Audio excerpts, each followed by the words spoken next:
Hi, my name is Andy Darby. I've been helping to lead and plan worship services here at the Springs for the past 3 years under David Evans. So when I was young, I helped my mom lead worship at our little country church in northern Missouri. She is a piano player, and I learned how to play drums at age of 7. So I helped her every Sunday throughout my elementary years and then also my high school years as well.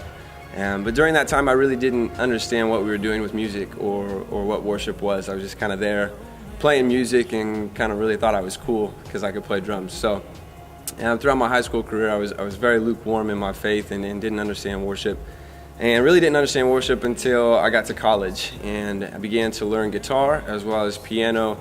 And the Lord began to draw me into worship music. And I started falling in love with music and the passion that was there and the heart that was behind a lot of the words. I was playing baseball at a school out in Kansas, ended up transferring to play baseball at College of the Ozarks in Branson.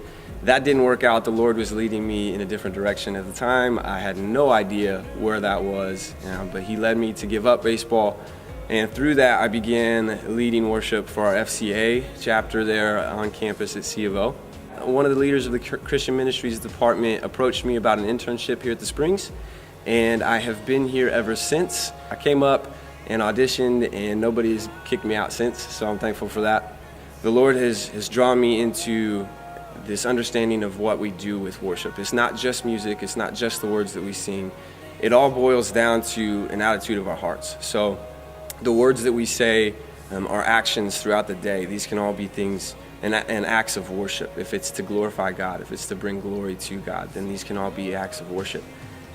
And even in a worship service when we're using music, if we're not necessarily singing, but we can still worship God in that time. Even if we don't connect with a song or we don't connect with the words, we can still worship God because we can use this time to pray to God and to ask Him to show us what He wants us to see that day. Or we can look around at our brothers and our sisters that are connecting with that song and are connecting with the words and using the words as a time of worship and as a prayer to God, whether it be lamenting and asking God to forgive them or praising God for something that He's done in their lives. And we can take that encouragement and use that as prayer to God to say, thank you for this song. Thank you that you're working in my brothers and my sisters' lives.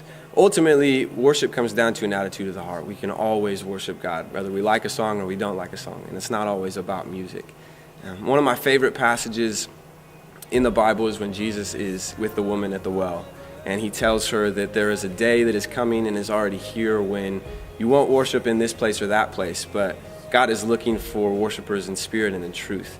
And I think that when we worship in truth and we understand and recognize what truth is, that also leads us to a better attitude of the heart, because we recognize truth, and when we see truth, it brings us joy. And there's a song that says, see the stone is rolled away and the grave is empty. And just those words always give me shivers, because that is what my faith is all about. Jesus has been risen from the dead, and to sing those words, to sing that truth gives me great joy. And that brings us to an attitude of worship and a good heart attitude as well.